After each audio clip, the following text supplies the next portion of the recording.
नमस्कार दोस्तों, स्वागत है आपका मेरे YouTube channel Indian bull versus bear Hindi में। आज की वीडियो में मैं power generation and distribution sector के हिस्टोरिकल ट्रेंड्स के बारे में बात करूंगा। यह video the final missing piece video series का पार्ट है। आगे बढ़ने से पहले डिस्क्लेमर को ध्यान से पढ़ लीजिए। तो ये जो power generation and distribution sector है, इसमें जो कंपनीज हैं वो इलेक्ट्रिसिटी जनरेट भी करती हैं और डिस्ट्रीब्यूट भी करती हैं, और डिस्ट्रीब्यूट वो रेजिडेंशियल, कमर्शियल और इंडस्ट्रियल यूजर्स को करती हैं। इंडिया का जो पावर सेक्टर है वो सबसे डाइवर्सिफाइड पावर सेक्टर है वर्ल्ड में। इसमें कन्वेंशनल सोर्सेज से पावर जनरेट होती है, जैसे कि coal, natural gas, oil, nuclear power भी होती है, और रिन्यूएबल सोर्सेज से भी होती है, जैसे हाइड्रो, सोलर, विंड, बायोमास। जो जो की ग्रोथ ड्राइवर्स हैं इस सेक्टर की कंपनीज के लिए, वो एक तो राइजिंग डिमांड। भाई, पावर की डिमांड तो इनफैक्ट आप खुद का ही देखो, पावर की डिमांड बढ़ती ही चली जा रही है, क्योंकि इलेक्ट्रॉनिक गैजेट्स हर तरफ हर चीज़ में यूज़ हो रहे हैं। दूसरा जो ग्रोथ ड्राइवर है, renewable energy push. Renewable energy के कारण पावर इजीली अवेलेबल हो रही है, इजीली अवेलेबल हो रही है, इसलिए उसकी डिमांड भी बढ़ती जा रही है। और तीसरा जो ग्रोथ ड्राइवर है वो है प्राइवेटाइजेशन। सरकार ने प्राइवेट प्लेयर्स को बहुत अलाउ कर रखा है इसमें, तो उस कारण से प्राइवेटाइजेशन भी एक बड़ा ग्रोथ ड्राइवर है। गवर्नमेंट इस सेक्टर की कंपनी को सपोर्ट करती है, जिस स्कीम्स जैसे कि उदय स्कीम हो गई, आरडीएसएस स्कीम हो गई, दीनदयाल उपाध्याय ग्राम ज्योति योजना हो गई, इसके थ्रू। लेकिन कुछ चैलेंजेस भी हैं, जैसे कि हाई एटीसी एटीएनसी लॉसेस होते हैं, फाइनेंशियल स्ट्रेस है डिस्कॉम्स में। कोल पे अभी डिपेंडेंसी काफ़ी है। कोल अभी रिन्यूएबल एनर्जी उसका शेयर उतना नहीं है कि कोल पे डिपेंडेंसी इन पावर जनरेशन कंपनी से कम हो जाए। सप्लाई चेन इश्यूज हैं और टैरिफ रेगुलेशंस तो हैं ही। ये मेजर चैलेंजेस है सेक्टरी कंपनीज के लिए। अब इसका हिस्टोरिकल ट्रेंड देखने के लिए मैं दो ग्राफ आपको दिखाऊंगा। ये दो ग्राफ मैंने इस सेक्टर की जो टॉप 10 कंपनीज हैं उसके पिछले 10 साल के शेयर प्राइस मूवमेंट को स्टडी किया, और उसके बेसिस पे ये दो ग्राफ बनाए हैं। जो टॉप 10 कंपनी है सारी की सारी लार्ज कैप कंपनीज है। इसमें जो ये दो ग्राफ हैं, ये पहला ग्राफ तो बता दिखाएगा ईयरली रिटर्न्स, और दूसरा दिखाएगा मंथली रिटर्न्स। उनके बेसिस पे अपन कोई ट्रेंड आइडेंटिफाई करने की कोशिश करेंगे। ठीक है, तो पहला ग्राफ देखते हैं जो कि है ईयरली रिटर्न्स ग्राफ। तो ये है ईयरली रिटर्न्स ग्राफ। अब इसमें जो ये ग्रीन कलर के बार्स हैं, ये पॉजिटिव ईयरली रिटर्न दिखाते हैं। ये जो रेड कलर के बार है ये दिखा रहा है नेगेटिव ईयरली रिटर्न। ये जो ऑरेंज लाइन नीचे है ये क्यूमुलेटिव रिटर्न दिखा रही है। ये जो ग्रीन लाइन है ये बता रही है कि किसी भी साल में कितने महीनों ने पॉजिटिव रिटर्न दिया है, और रेड लाइन बताती है कितने महीनों ने नेगेटिव रिटर्न दिया उस साल में। तो 2015 से शुरू करते हैं। 2015 में इस सेक्टर ने बिल्कुल ही ना के बराबर से रिटर्न दिया। पूरा ईयरली रिटर्न ही कुल मिला के 3.12% का दिया। 7 महीनों में नेगेटिव रिटर्न दिया, 5 महीनों में पॉजिटिव रिटर्न दिया था। 2016 में सिचुएशन थोड़ी सी इंप्रूव हुई, लेकिन तब भी कुछ खास नहीं, 10% से भी कम रिटर्न दिया। सेक्टर ने पूरे साल में 9.82% का रिटर्न दिया। अगेन 7 महीने नेगेटिव रिटर्न दिया और 7 महीने पॉजिटिव रिटर्न दिया। 2017 में इस सेक्टर ने इम्प्रूवमेंट काफ़ी अच्छा दिखाया, और एक काफ़ी बेहतरीन या रिस्पेक्टेबल रिटर्न भी कहा जाए तो कोई गलत नहीं होगा। इसको 28.70% का रिटर्न दिया इस सेक्टर ने 2017 में। 9 महीनों में पॉजिटिव रिटर्न और 3 महीनों में नेगेटिव रिटर्न दिया था सेक्टर ने 2017 में। लेकिन 2018 इस सेक्टर के लिए खराब साल रहा। इस साल इस सेक्टर ने नेगेटिव रिटर्न दिए हैं। Net yearly negative return -3.16%। 7 महीनों में नेगेटिव रिटर्न, 5 महीनों में पॉजिटिव रिटर्न। 2019 की बात करें, 2019 में सिचुएशन अच्छी इंप्रूव हुई, और एक रिस्पेक्टेबल रिटर्न 24.64% के इस सेक्टर ने दिए। 7 महीनों में पॉजिटिव रिटर्न और 5 महीनों में नेगेटिव रिटर्न। 2020 कोविड वाला साल, लोगों को काफ़ी घर पे, मतलब लॉकडाउन लग गया, लोग घर पे रहे। उसके बाद जब लॉकडाउन खुला भी तो भी धीरे धीरे करके लोग बाहर निकले। कई महीनों तक लोग घर में रहे। प्राइवेट कंपनीज ने तो वर्क फ्रॉम होम अलाउ कर दिया, सरकार ने भी कुछ दिनों तक वर्क फ्रॉम होम कहा था। तो मतलब लोगों ने बेसिकली घर में काफ़ी रहे। तो 2020 काफ़ी अच्छा साल रहा पावर जनरेशन और डिस्ट्रीब्यूशन सेक्टर के लिए। 39.20% का रिटर्न दिया इस सेक्टर की कंपनीज ने। 9 महीने पॉजिटिव रिटर्न और 3 महीने केवल नेगेटिव रिटर्न। 2021 और ज़्यादा बेहतरीन साल रहा 67.49% का रिटर्न दिया इस सेक्टर की कंपनीज ने। 9 महीने पॉजिटिव रिटर्न दिया और केवल 3 महीने नेगेटिव रिटर्न दिया। 2022 भी अच्छा साल, 40.31% का रिटर्न दिया, 7 महीने पॉजिटिव और 5 महीने नेगेटिव रिटर्न। 2023 भी बिल्कुल 2021 की तरह बहुत ही शानदार साल रहा, 67.57%, ऑलमोस्ट उतना ही रिटर्न, जरा सा ज़्यादा। 67.57% का रिटर्न, एनुअल रिटर्न दिया, 8 महीने पॉजिटिव रिटर्न और 4 महीने नेगेटिव रिटर्न दिया।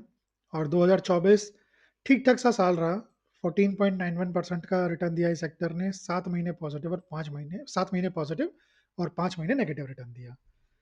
अगर क्यूमुलेटिव रिटर्न की बात करें तो इसे ऑरेंज लाइन को अगर अपन फॉलो करें, तो 10 साल में करीब-करीब 1000% यानी 11x, 1000% यानी 11x का रिटर्न 10 साल में, बहुत ही बेहतरीन रिटर्न। और की टेक अवेज़ देखते हैं क्या है? एक तो यही है क्यूमुलेटिव रिटर्न 11x, बहुत ही शानदार। दूसरा क्या है? सीएजीआर, सीएजीआर 27.19%, ये भी बहुत बढ़िया है। कोई डाउट ही नहीं है, 10 साल का सीएजीआर 27 से ऊपर है, बहुत बढ़िया सीएजीआर है सेक्टर का। नेट नेगेटिव ईयरली रिटर्न केवल एक साल पिछले 10 सालों में जिसमें नेट नेगेटिव ईयरली रिटर्न मिले, वो साल कौन सा था? ये 2018, जिसमें ये -3.16 का रिटर्न था। बहुत शानदार नंबर है। कम ही सेक्टर्स ऐसे हैं जिन्होंने पिछले 10 साल में केवल 1 साल नेगेटिव रिटर्न दिया है। Very good. Best year returns के हिसाब से 2023, 2021 भी करीब-करीब सिमिलर, बिल्कुल पॉइंट मार्जिनल फ़र्क है, उतना ही रिटर्न था। 2023 में 8 महीनों ने पॉजिटिव रिटर्न दिया, 4 ने नेगेटिव। 2021 में 9 महीनों ने पॉजिटिव रिटर्न दिया था और 3 ने नेगेटिव।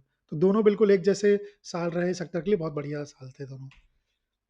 सबसे खराब साल तो 2018, कोई डाउट ही नहीं है, केवल एकमात्र साल जब इस सेक्टर ने नेगेटिव रिटर्न दिए पिछले 10 सालों में। और positive to negative year ratio 9:1, बहुत ही शानदार रेशो, बहुत ही ज़्यादा शानदार रेशो। केवल 1 साल नेगेटिव और 9 साल पॉजिटिव पिछले 10 सालों में। ठीक है, अब मंथली रिटर्न वाला ग्राफ देखते हैं। ये रहा मंथली रिटर्न वाला ग्राफ। इस वाले ग्राफ में भी ये जो ग्रीन कलर के बार्स हैं, ये पॉजिटिव मीन मंथली रिटर्न बताते हैं। ये जो रेड कलर का बार, ये नेगेटिव मीन मंथली रिटर्न दिखाता है। ये जो ग्रीन लाइन है, ये बताती है कि कितने सालों ने उस महीने पॉजिटिव रिटर्न दिया, और ये रेड लाइन बताती है कितने सालों ने उस महीने नेगेटिव रिटर्न दिया पिछले 10 सालों में। तो जनवरी से शुरू करते हैं। तो जनवरी का पिछले 10 सालों का एवरेज रिटर्न जो है वो 2.37% का है। 5 साल पॉजिटिव रिटर्न, 5 साल नेगेटिव रिटर्न। तो एवरेज अबव एवरेज महीना ही माना जाएगा जनवरी।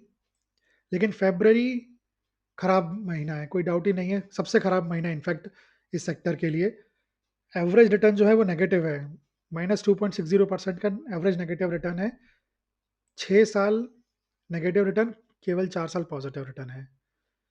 मार्च काफ़ी अच्छा महीना है इस सेक्टर के लिए, 3.49% का एवरेज रिटर्न है, 7 साल पॉजिटिव रिटर्न और 3 साल नेगेटिव रिटर्न।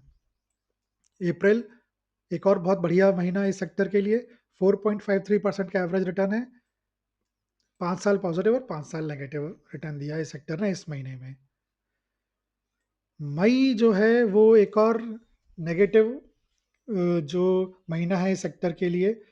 10 साल का एवरेज रिटर्न जो है वो नेगेटिव है, -0.21% का मई का। 10 साल इस सेक्टर ने नेगेटिव रिटर्न दिया है इस महीने में, और 6 साल नेगेटिव रिटर्न दिया है और 4 साल पॉजिटिव रिटर्न दिया है। जून बेयरली कोई रिटर्न है, ऑलमोस्ट निल रिटर्न टाइप का एवरेज है इसका, 0.19% का रिटर्न है 10 साल में एवरेज। 6 महीने पॉजिटिव रिटर्न है और 6 साल पॉजिटिव रिटर्न है और 4 साल नेगेटिव रिटर्न है। तो ये भी कुछ खास नहीं है ये महीना भी, तो ये भी वीक महीनों में ही काउंट होना चाहिए। लेकिन जुलाई महीना रिटर्न्स के हिसाब से काफ़ी अच्छा महीना है इस सेक्टर के लिए, 4.15% का एवरेज रिटर्न है, 5 साल पॉजिटिव और 5 साल नेगेटिव रिटर्न। अगस्त की बात करें, ये भी ठीक महीना है, 2.85% का एवरेज रिटर्न है, 7 साल पॉजिटिव और केवल 3 साल नेगेटिव रिटर्न दिया सेक्टर ने इस महीने में।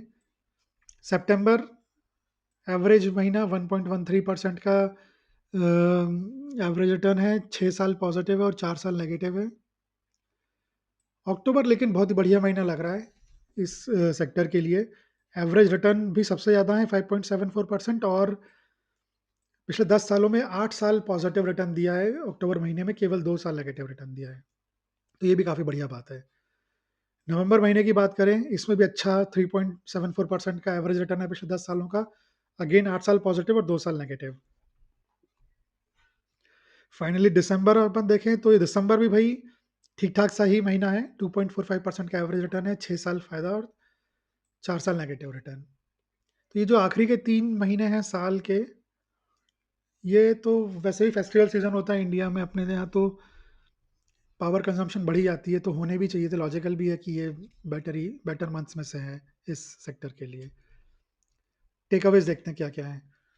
चीपर मंथ्स फ़रवरी एंड मई, फरवरी और मई 2 महीने जब एवरेज रिटर्न्स नेगेटिव है, -2.60 और -0.21।